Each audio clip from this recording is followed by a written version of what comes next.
Thank you and welcome for joining us for this January 2020 session. Uh, BrainX community has been growing substantially since it started in May of 2018. And Avirup, if you can go to the next slide. So we started with a small group, as in that picture, and now we have grown to 2,000 plus international members, and we are very active on LinkedIn and having these monthly live sessions. And previously, we were having these monthly live sessions in person, but there was a big request to have it online. Three areas on the BrainX community. One is to connect so that everybody can learn about each other's work, network, and collaborate. There is a data section which has become the largest repository of curated data sets for machine learning in healthcare. And then a learn section, which again represents a large repository of curated articles with direct links to those articles when feasible. So we have, as I said, had a lot of live sessions in Cleveland, but now we have gone online with Dr. Guha, who's going to start off with this fantastic journal club format. As I said, like LinkedIn is the active, where the active community resides, with a lot of discussion and sharing. And then the learn section, where you can find all the list of curated articles. The data section that I talked about, a pretty diverse group of data sets with direct links available through that one. And last year, in October, we were able to expand into Europe and started with the BrainX community Europe. We had a very successful first session with somewhere around like 250 to 300 members who had joined us. And there are some new areas on BrainX community for those who have been following us in the past. One of those is the journals area. So now you have this section right on the web page through which you can directly go to the journals which are focused on machine learning in healthcare. The meeting section, which lists all the meetings with interest in this area. So you can go to the meeting section on the web page of BrainX community, and you can click on those meetings and it will take you directly to those meeting web pages. So some key accomplishments in 2019 were grown to be a 2,000 plus active member community with 1,600 plus members just on LinkedIn. We have had consistent monthly meetings in Cleveland, and now we are going online. We had the launch of BrainX Community Europe. We had 2 international meetings last year, one in India and one in Europe. And now we have the largest repository of links to curated scientific articles and data sets for machine learning in healthcare application. So with that, I'm going to introduce Dr. Avirup Guha, who's a good friend. He's a cardiologist at University Hospitals in Cleveland with keen interest in machine learning applications in healthcare. He's working on some really interesting stuff in the cardiology area and the cardio-oncology area, and trying to identify how machine learning or AI can be applied to improve the quality of care that we deliver to our patients. So with that, I'm going to transition to Avirup. And Avirup, if you're going to start off by telling us what interests you in machine learning, and especially its application in healthcare. And then we will have the journal club session. Thank you. Thank you, Piyush. This is a great opportunity to kick off the BrainX community live. I think a lot of people had requested last year to do a session like this so that a lot more people can see what we do and how, doctors get involved in this field. The way I have gotten involved is basically sort of the pursuit, I think, which the BrainX group had is to become bilingual is what appealed to me the most. So I think working with you and then Prantesh, who's here as well, I've gotten to understand that not only do we need to think of very good questions which you can come up with, but a very important aspect of it is to be able to convey to our colleagues who do some of the statistical work or some of the machine learning or artificial intelligence work. Additionally, I think with the growth of the data which we have, and I think recently I saw that we are almost at I think 10 plus like multiple petabytes of data generated by the healthcare sector. I think it's very important for us to stay ahead in terms of understanding how we communicate with our colleagues so that we can make the most use of data to get the best quality papers out there. So in general, over the year, I have sort of coached and trained myself to not only do statistics very well, but also to sort of start speaking the language. And you know, recently I've also gotten to asked to review certain articles where I have needed to know a lot of the things which we'll talk about in this journal club. Sounds great, Avirup. So let's start with the journal club. And I think this is the basic minimum that people in healthcare should know about machine learning. And they should be able to read and interpret all the volume of literature that is coming in this field. So if you can help us understand this better, that's great. So basically, I'll be talking about how to read articles that use machine learning. And this is a journal club, and this was the title of the paper which came out in JAMA by Liu et al. And basically, just wanted to point out certain things which have inspired me over the years. So we will see a lot of reference to the diabetic retinopathy screening, because that was one of the, I would say, have to be the pioneer use of deep learning in healthcare, where diabetic retinopathy is screened using deep learning techniques, a lot of high impact papers. Dr. Anant Madhavushi has come to BrainX to present his Raptomics work, basically where, and this is Cleveland native. So basically we see use of radiomics and pathomics in identifying cancer related images, and then using that for cancer treatment and outcomes, and has been very successful in not only getting funded, but and have impact on patients' lives with that kind of research. And more recently, I think we shared on BrainX about developing pathways to convert readable notes which we write in our patients' charts, and then coded data from a data set which is probably an Oracle data set to a more readable backend which can be then used for research. So, so basically I'll start with a few buzzwords, and just initial part is going to be a little technical, and then we'll jump into some examples. So basically the first word which we need to know for this machine learning is features. Features is everything. Features is basically the input variable in a machine learning model. For example, when we develop a model predicting stroke risk, a feature would be a patient's height or weight or any other characteristics. Similarly, images, sounds, videos could all be features. Another thing which we need to know is something called hyperparameter. Hyperparameters are settings. Think of them as knobs which can be tuned to control the behavior of machine learning algorithm. Conceptually, hyperparameters are considered orthogonal to the learning model itself, in the sense that they live outside the model. However, they have a very strong and direct relationship with the model. There's a classic rule in machine learning that models should be split the input data set into 80-20% ratio, where the training set and then the validation set. One of the rules of the 20% validation set is to guide the selection of the right hyperparameter. Technically, the validation set is used to train the hyperparameter prior to optimization. And then there are certain ways of hyperparameterization which we'll not get too much into there. Some of them you should hear about are learning rate, number of hidden units, convolutional kernel width. So the next thing which we need to know about is label. Label identifies what a collection of data or the model input represents. For a stroke model, it would be stroke present or absent 1, 0.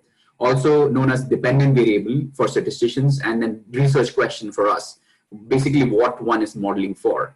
Then just to explain the buzzwords, machine learning, artificial intelligence, and deep learning. Artificial intelligence is sort of the umbrella word, which is loosely defined as concept describing automated systems that perform tasks considered to require intelligence. Now, machine learning refers to process developing system with the ability to learn from and make predictions using data. For example, a machine learning model can process an input such as retinal fundus photographs and produce outputs such as the classification of image showing proliferative diabetic retinopathy.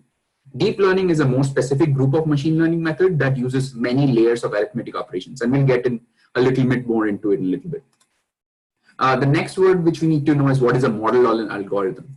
In a machine learning setting, model and algorithms are frequently used interchangeably to refer the final ready-to-use machine learning method. These terms refer to steps taken by the machine to assess input data and make a determination about what is shown in the data. Another problem which we often face with machine learning is overfitting. Overfitting is a scenario where the machine learning model is trained to predict the training data too well, such that it does not generalize to new data. And we often see that with problems with new models where in theory, the data set can be fit with mathematical model if large amount of parameters are entered into the mathematical model. This is overfitting and can occur even if there is no logical relationship between data and outcome.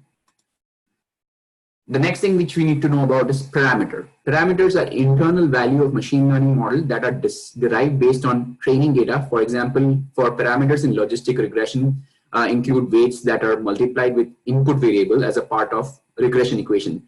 One should remember that parameters are not features or variables. The next thing which we definitely need to know for all machine learning models is what is the reference standard. For a diagnostic test, a reference standard is reference against which proposed method is compared. The reference standard is often widely accepted test or a gold standard for the diagnosis, but it can also be based on a diagnosis provided by expert clinicians. The next step is training. The process of adjusting a model parameter in a machine learning model to best match the model output with the reference standard label in the training set.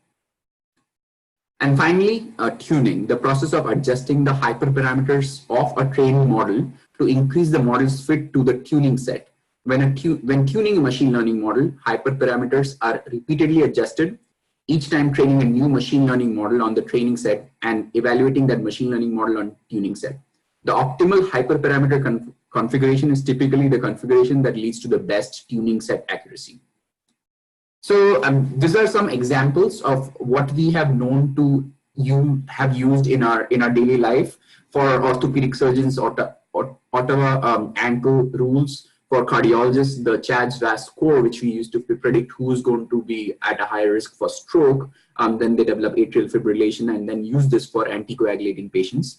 Then Bell's criteria to diagnose who has or who is at risk when you have certain clinical features of pulmonary embolism or deep vein thrombosis. So basically, all decision support scores as we know it are segue into machine learning. And this is an example of how a logistic regression model was used initially to diagnose or makes the CHA2DS2-VASc score. So you have age, then a female, then prior stroke, and you multiply it by the specific weights or rather the parameters. And the parameters obtained in this specific model which was created was, so for age greater than 75, it should be 2. I think this was wrong. And then if somebody has age greater than 75, then if they're female, then they get 1.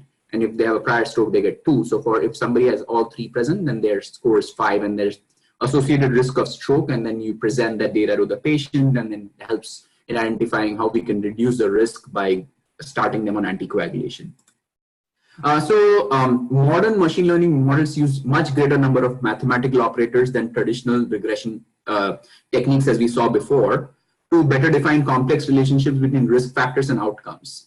In deep learning, for example, these operations are often performed in layers. Each layer resembles logistic regression because layer multiplies information from the previous layer by a set of hyperparameters. So over here, we see that instead of a single set of multiplication, more sophisticated machine learning can leverage millions or billions of multiplications, and these are the different layers, and other mathematical operations to extract descriptive features of complex input data such as images. And the weights or parameters of these operations also derived using the data. So over here, we see that each layer can be inspected, and think of this as the fundus image, where each layer shows something different. And then this is what a deep learning model would do, is find features in each layer and then use complex mathematics on each layer, perform logistic regression on each. And this is just to simplify it too much, but every layer has a logistic regression, then you derive some parameters and hyperparameters and move on to the next layer. And this keeps getting repeated.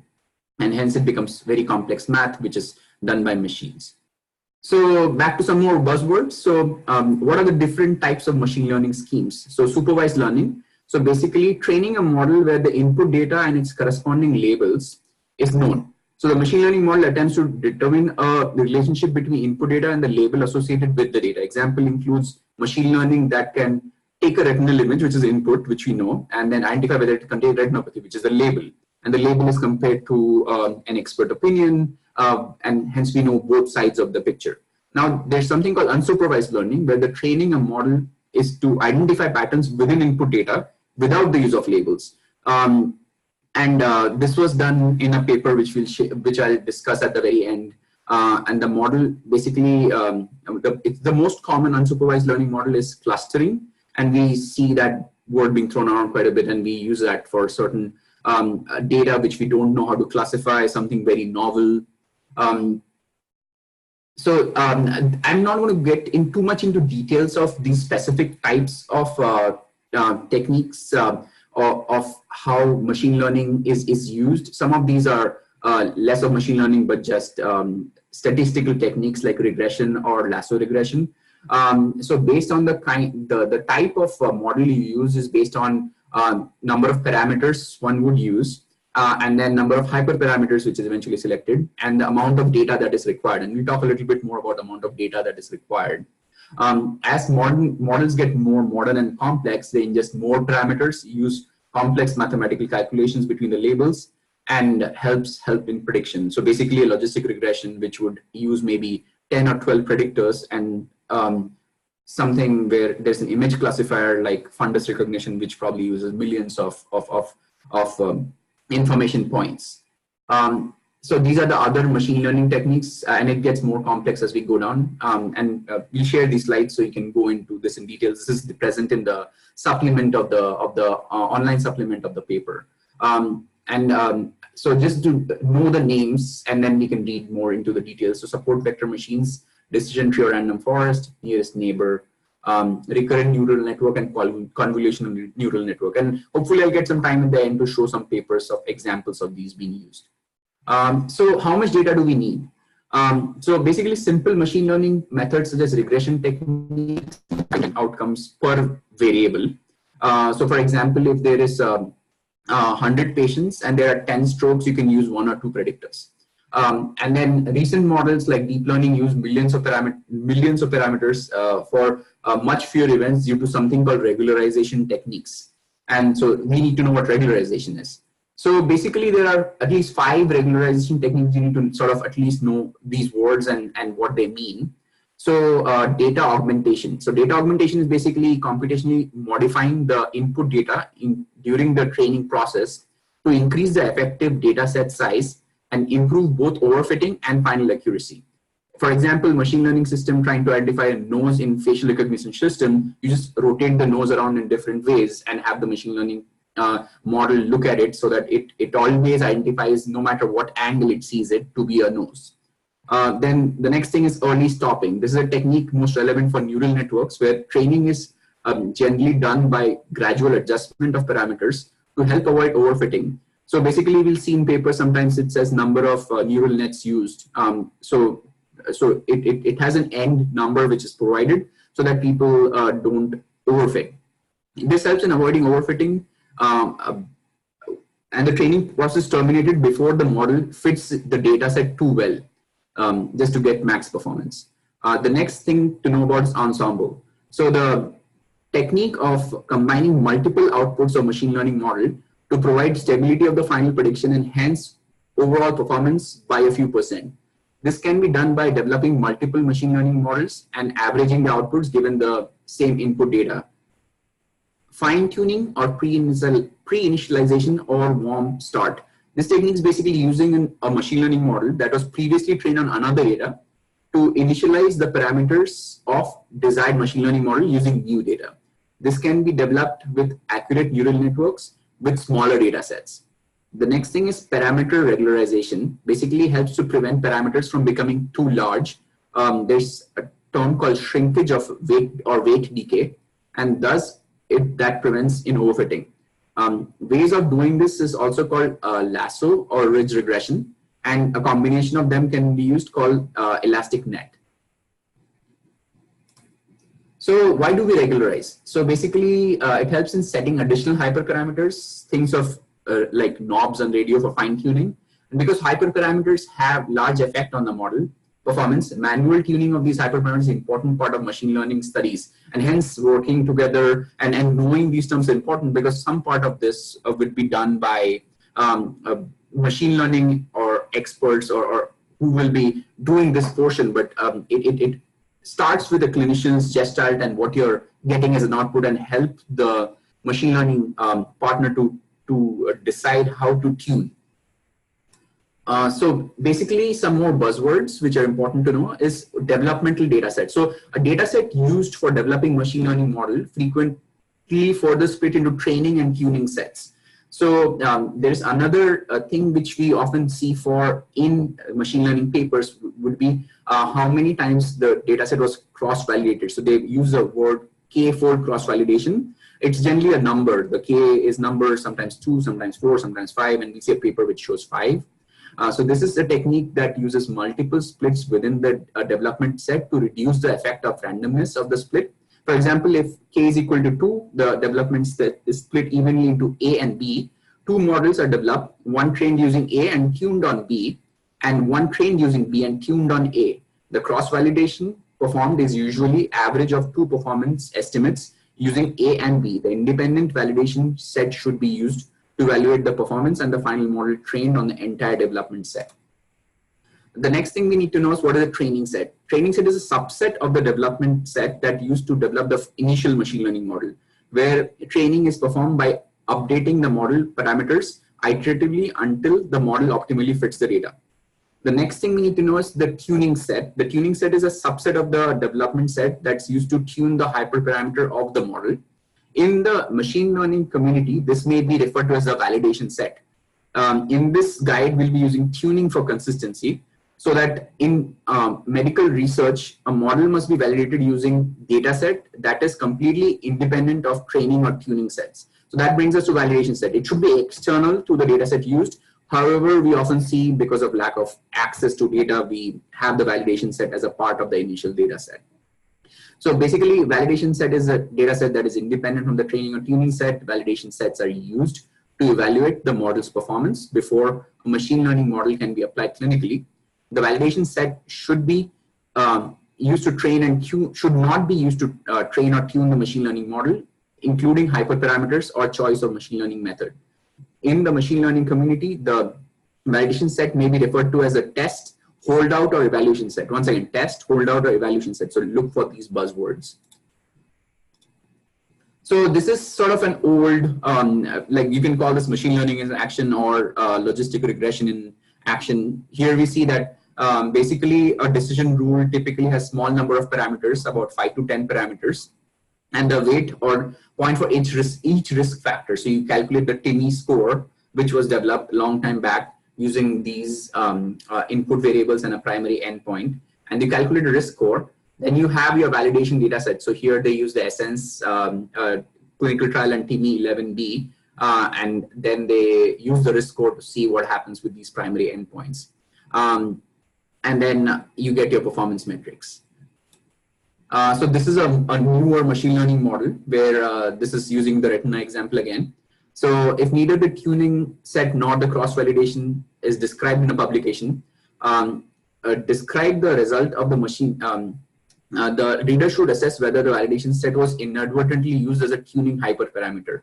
So basically, watch out for when you're reading a paper to see where the validation set came from. For example, over here, the entire model was developed using a different data set. And then the tuning was obviously 20% part of the initial development set. And then they used 2 complete separate data sets of retinal images to validate the machine learning. Now, this is very robust. So, for example, if the output of machine learning is above some cutoff value, the feature the machine learning system is trying to identify is present. So cutoff selection using validation set may hide calibration issues such as when a machine learning model is trained using an enriched data set that has half of its data containing findings of interest. If used without further modification, the model will result in false positive output where validated on general patient population with only a small number of patients having the clinical entity. So it's important to see where the initial data came from. So for example, if your initial population had too much hypertension and then you're trying to predict hypertension, the final data set, if it's a general population, your model might not work as well because the initial data set had too many ones than zeros. So it needs to sort of, the initial data set being used sort of needs to be on the general side. So the next thing which we need to know is how valid the machine learning model is. So first thing is the reference standard high quality? For example, using an expert ophthalmologist for the retinal scan is a way to verify its high quality reference standard. Next question is, are the results which we get from the ML model unexpected? So look out for if the prediction is too good. Sometimes you see ROC curves which are at 0.99. Now that seems like it probably is more overfit than reality. So advantage of rigorous stylus continuous large data ingestion and examination. So basically keep validating in other populations, other diseases, different types of baselines to see if the model generates similar results, and keep comparing it with reference standards. Then how to detect overly optimistic estimation of a model performance. So one way to detect overfitting is to compare the performance of machine learning model in tuning and validation sets if both are reported. Assessment of overfitting is an evaluation involving both technical machine learning expertise, and that is qualitative assessment of tuning, validation, performance gap, and clinical intuition. So hence very important to again continuing to work together with our machine learning expert colleagues so that we can give our clinical intuition to whatever their finding is. Are machine learning models repeatable and reproducible, which is eventually the target for all kinds of modeling, not just machine learning. So, these are the considerations for clinical implementation. So the first question is, for what purpose can the machine learning model be used? So basically the question is, are we using it for pre-diagnosis, peri-diagnosis, or post-diagnosis model? And that makes for what parameters we use or what features we include in the model. So basically it should have a goal of reducing a clinical workload, improve accuracy or efficiency of diagnosis, and then improve the quality of another way in post-diagnosis models is to see if we can help in the QI process, which we do for some of the things which is redundant in our system. Then the next thing is the user interface design. For example, for detection of diabetic retinopathy, showing an additional information about part of the image that the machine learning model used to make predictions, such can be especially helpful in retina specialists. Then implementation, it requires computers and local versus cloud computing. So that's something to consider when you're implementing a machine learning model, and also to know the HIPAA rules for patient safety and privacy. And then finally, the real world validation after implementation, to look for things like, what is the outcome? How did I change clinical care? What is the cost associated with the implementation? Fatigue decrease is expected from the physician standpoint after it's implemented, and then to look for false positives, and then finally look for over reliance. So, and another important thing is to update machine learning models over time. More data, more clinical skills are added to the technique to make it a better software and better program to use. The US Food and Drug Administration is testing the digital health software pre-certification program to facilitate faster approval when appropriate.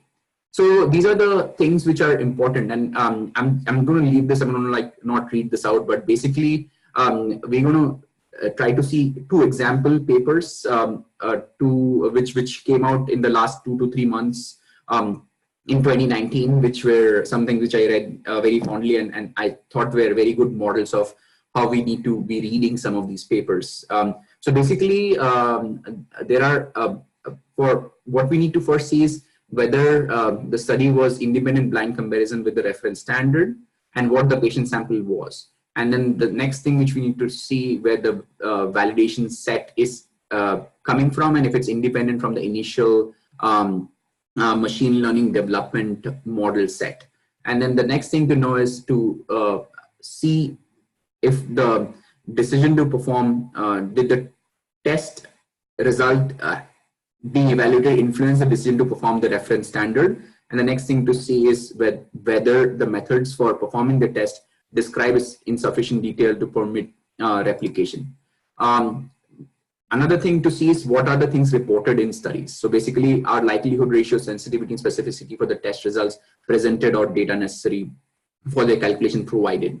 And will the results help in me in caring for the patient? So basically, that brings us to these questions which we just discussed. Are the results reproducible? Are they applicable to my patients? Will it change my management? And will my patients be better off? So in conclusion, machine learning is an incarnation of clinical decision rules. They verify the validity and impact of machine learning methods. They assess crucial elements of machine learning, basically model validation, overrepresentation of data, inappropriate hyperparameter tuning, or poor quality reference standard. It has to be validated on an independent data set, not training or tuning set. Clinical gestalt is very important, and it needs to be believable. It needs to be close to what we already know. Strengths of machine learning model is consistency and lack of fatigue, and it should try to get to that point. It shouldn't add to our already busy lives as clinicians. When results that are substantially exceeding what we see compared to a reference standard or hypothesis, then we should scrutinize it heavily and validate carefully. So I have a couple of examples which I wanted to share. So this was a paper published recently in JAC Heart Failure, where machine learning was used to predict mortality and hospitalizations in patients with heart failure with preserved ejection fraction. So I'm going to quickly jump into the methods. So basically, and that's where we should be. I generally start reading. I first see if the message is impactful or not, if it's applicable, and then go back and read the methods first to see where all this was done from. So TopCat was a multi-center international randomized double-blind control trial. So it was very good quality data. This is how they took the data set. So this is so basically we looked at number of folds of cross-validation. So they did 5 times cross-validation. So, and then they used these techniques, and these techniques can be found in the paper, and they're described. And I think they were appropriate because all these techniques are basically advanced versions of logistic regression technique. So they use the logistic regression with lasso, gradient boosting, support vector machine, random forests. And then they left out 20% of the sample for validation set. Now, one thing which we see here is the validation set is not external, but a part of the initial data set which they got. So that was one of the things. And then the model performance, which wasn't mentioned in the paper, but here we see, and we'll see this in the next paper as well, receiver operating curves with presentation of C statistics, a way to identify how the model performs. And then in this paper, they describe each of the methods, which probably I thought was simpler to understand compared to the JAMA paper as to explanation of how these machine learning models work. So this was one of the papers. Then another paper where convolutional neural network was used. And again, this is not to go through these papers. Obviously, this is to show how people present the data which we need to look for in our machine learning papers, and how to analyze them before we get into the results section. So this was where they used EKG data to predict future development of atrial fibrillation. So they used the convolutional neural network model, and provided by Google and Python. And then they had a lot of data, and then this is how they had about 200,000 patients and over 100,000 EKGs, over 1 million EKGs. They showed how difficult or computationally challenging it is. So they needed 224 GB of RAM and this much graphics processing for doing this. Here they split the data set into 7:1:2, where they still kept 20% data set for validation. So they still use their own data for validation. And we see over here is they develop this rock curve. They also present the area under the curve, sensitivity, specificity, F1 score, and accuracy.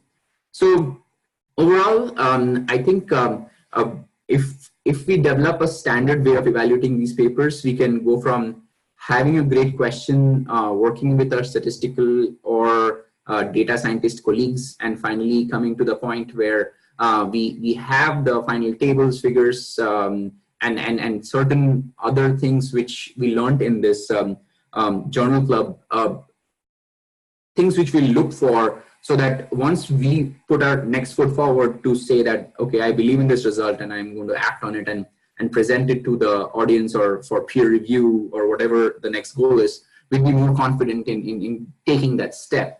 So with that, I think I'm going to finish my portion. Piyush, I'm going to hand it back to you. Thank you, Avirup. I think that was a great and detailed review of this article, which I think was of great importance. So I think this is a great starting point for us to understand this better. And I see a question from John Lee. Says, and you can probably read that, Avirup, right? Yes, I can see the question. So clearly we use these tools in future. Do you see data science and being taught side by side in basic sciences in med school? Assuming this happens, how important will the explicit explainability? So I think that's a good question, John. I think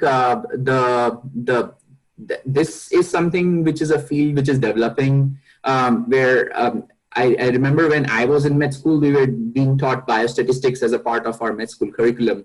And now it's become a mainstream. So, similarly, I think data science and knowledge of some of these topics are going to become more and more important, because I think like this paper where this was published in Lancet, the paper which I shared earlier, is something which will enter a chapter in med school curriculum. And to explain this paper, I think the explanation of what goes into the method section of the paper would be important. Hence, it will become important to sort of know the nitty-gritties of how machine learning, artificial intelligence, and some of what these words mean, or the buzzwords we talked about. Specifically to basic science, I think that's actually an area where deep learning is being used quite a bit. And I think the knowledge of how it is being used is important. How much it will get into the med school curriculum is yet to be seen. But I would see a lot more teaching of it in the next 5 to 10 years. Thank you. What about the explainability part? I'm not quite sure how to answer that question. I mean, I think, John, do you want to explain your question? I think he might be referring to whether how explainable the models are. And I think when you look at the machine learning models per se, they do have significant amount of explainability, whereas it's a challenge with the deep learning models, and that's where we call those as the black box. But I think there is a lot of research going on in that space at different centers, where they're trying to make these models more interpretable and explainable. And the hope is that in the future, there will be better models which can explain how they perform or how they ended up coming to a result. So I think it's something that is in works, still a challenge with the deep learning models, but probably in the future, some of them at least will be better explained. And I think the adoption of some of those models will probably be better than others. But at the same time, as many of other people explain, like I know I've heard Dr. Anthony Chang talk about this, that we don't understand how necessarily a lot of different equipment that we use every single day or other things work. And but at the same time, if we are getting desired outcome, we do use those tools. So as long as we know that they will deliver good patient care and they're based on good scientific principle, to some extent, they will be accepted as long as they are clinically validated. That's hi, this is John. Can you guys hear me? Yes. Okay, so that second point is exactly what I was getting to, because if we sort of relegate this data science to in the same bucket as some of the other basic sciences that we learn, and actually elevate it above and beyond the biostatistics that we were traditionally taught in medical school, which, quite frankly, I don't remember that much of it. And if there's stuff that we learn, say, in basic sciences, like, you know, oxidative phosphorylation, or the different types of gap junctions, or lipophilia and how that affects volume of distribution, that content vaguely helps us understand some of the things that go on, to your point, and we don't completely understand how certain things work. Like, for instance, I'm not entirely sure, from what I understand, in vertigo, we don't know why antivert as a medication really helps these vertigo patients. We think that it might be an anticholinergic effect, but we are not sure. So where I was getting at was that there's this fixation on explainability, and I think that our efforts probably would be better served just sort of front-loading that explainability as being part of some of the basic sciences that we teach. But then eventually, if it works, then most physicians really don't care. Thank you, John. Avirup, do you want to take this next question, which is probably a converse of the first one? So will medicine be taught in computer science or ML engineering school? That's actually a very interesting question. So I don't really know how that will even start, because I know all of my colleagues who have trained in engineering schools had come nowhere even close to learning even basic anatomy. So I think it should definitely be a part of the curriculum where they get involved in and try to understand basics of it. I don't know if quite the very basic needs to be learned. I think what needs to be taught is rather applied medicine, I have to say. With applied medicine, I mean like just things or rather problem statements and how engineering can help in solving it, so that they can help then come up with solutions for it. And I think this is one of those fields where working in a group with people who are experts in each field is more important than knowing everything by yourself, because I don't think so everybody can know everything, and at the same time everybody is an expert at their specific thing. So I think in the field of healthcare, I think computer scientists, mathematicians, and doctors need to work hand in hand to develop a tool they develop for the betterment of our patients. Yeah, I think it has to be graded. Like somebody who's dedicated in a particular area in healthcare from engineering point of view, they should have some basic understanding, just like it from clinicians' point of view who are doing some significant research in this area. They should have some detailed explanation or detailed understanding of machine learning, more than just interpreting the articles. I think it has to be a graded thing where the deeper you go, the more understanding you should have. And I think, when John asked the question about medical schools, they're also probably people who are more into bioinformatics would have a much higher amount of knowledge being imparted at that level than somebody who's just at medical school and requires basics of machine learning or deep learning in healthcare. Looks like there is another question for you there. So Prantesh asked this question: as you mentioned, getting external data set could be challenging initially. How about internal validation to begin with, apart from development and tuning set? So, I mean, it's important. And I think that's what most papers are doing, because getting access to two sources of data is not the easiest thing. And I think when it's eventually published in JAMA is what we see and what our we think like that should be everyone's standard, but I honestly not something which everybody has access to. So I think the approach of dividing the data initially into 20% and keeping that as a development as a validation set is completely fine as an initial approach. So I think the next question is, what are the important things to keep note when selecting internal validation set data set by some sort of randomization to select the patient? I think what we have to sort of focus on is to make sure that whenever I think the first initial data set development is the most important thing. So and I think a lot of statisticians, data scientists spend a lot of significant amount of time cleaning the data, making sure the data looks the way it should look before any form of modeling is done, and that's very important. And that's what I look at as well when I'm reviewing a paper or any data scientist's business plan, and I'm looking at where the data is coming from, how clean the data is.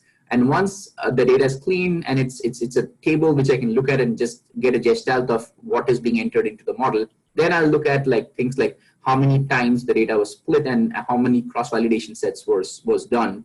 So I think cleaning the data, having good set of data, following which just inside the data set we have, doing as many number of cross-validation sets as possible to develop multiple machine learning models, and then using the ensemble to then come up with the final model stats, showing the sensitivity, specificity, accuracy of the model is important. I think you can be as rigorous as possible, because at the end of the day, most people who don't know this science would rather buy a poorly done logistical regression model than a very well done and a robust machine learning model. So being robust is very important, especially in this point in time where not everybody understands this as well.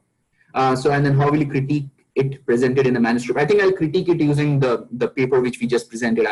I'll look for those buzzwords. When I was reading these other two papers, I was looking for the same things as they expect you to look for, where the data comes from, how good it is, and eventually after doing all this work is to see what is the impact of it, how does it affect patients, what was the problem which we could not solve before this data set, this project was done, and what can be solved now, and that helps in figuring out how high this impact of the paper which I'm reading is.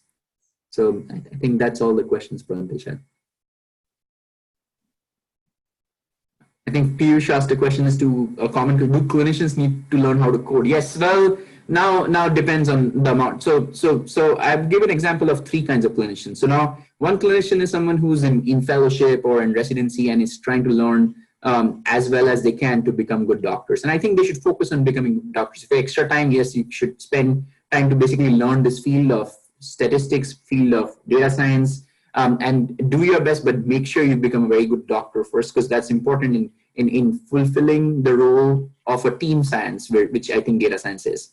The next group of doctors is the fresh who have finished their clinical training. They're very good. I think adding a skill set of coding is important, because if you want to delve into some of these models, some of these statistics yourself, you should, because initially in your career, you're not going to have as much support or a bigger role in a bigger team. Some people are lucky, they would have that, but most people have to do some of it themselves. So yes, it's probably important for them to get involved by learning it yourself, because you might have access to something, but not to other things. And the third group of people who are the most important are the ones who are very advanced in their careers, who have access to everything. For them, speaking the language is the most important, because I see my bosses who have been around, who have great questions, struggle because now they cannot communicate with statisticians or data scientists because they're speaking medicine. Data scientists are speaking in the words which we just described in the paper. So John has a comment. Comment as an informaticist, I don't plan to learn to code, but plan on educating myself enough so that I can be good partners with data scientists. Exactly, you're right, perfect. It's called being bilingual. We use it all the time. In fact, I use the word trilingual because I think we need to talk to statisticians, we need to talk to data scientists, and they need to be able to talk to us in medicine. So I think bilingual or trilingual, that's sort of our keywords. All right, I think we had a great discussion today. thank you, Avirup, for your presentation. And thank you, everybody, for joining. We will have this video available soon online through BrainX community webpage and through the LinkedIn and other groups. So thank you once again, everybody, for joining. Goodbye. Thank you, Piyush.